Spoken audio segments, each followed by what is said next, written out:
St. George, the soldier, the Christ's martyr, and the legend in a distant land of Cappadocia, where rugged mountains kiss the sky, a boy named George was born to Christian parents, Gerontius and Polychronia.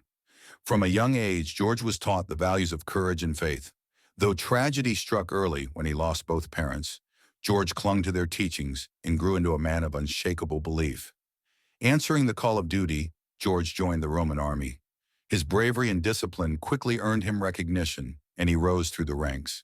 Despite the pagan practices around him, George remained steadfast in his faith, quietly worshiping Christ in a world hostile to Christianity. The reign of Emperor Diocletian, however, brought dark days. The emperor issued an edict demanding that all soldiers worship the Roman gods. When George was summoned to comply, he stood before the emperor and declared boldly, "I serve the one true God, Jesus Christ." His words shocked the court. "Renounce this God," Diocletian demanded, "or face the wrath of Rome." George refused. Arrested and thrown into prison, he was subjected to unspeakable tortures. Bound to a wheel of swords, scourged and burned with molten lead, George endured with a serene strength that confounded his tormentors. He prayed through the pain, and to the amazement of onlookers, he survived each ordeal. His resilience and unwavering faith inspired many witnesses, some of whom converted to Christianity on the spot.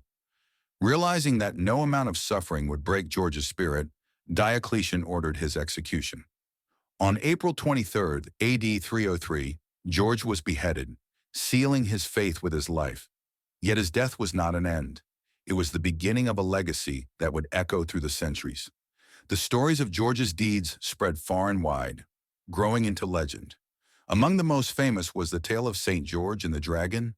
In this story, a fearsome dragon terrorized a town, demanding sacrifices of livestock and humans.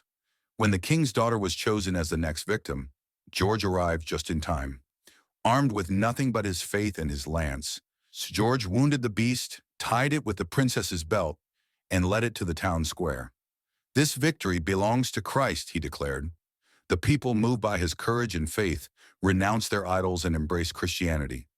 Across the ages, St. George became a symbol of courage and virtue. His red cross on a white field adorned flags, banners, and shields, most famously as the flag of England. Churches rose in his honor, and April 23rd became his feast day, celebrated by Christians worldwide. Whether as the fearless soldier, the steadfast martyr, or the legendary dragon slayer, St. George's story reminds us that faith and courage can conquer even the greatest challenges. Hit like, subscribe, and comment below.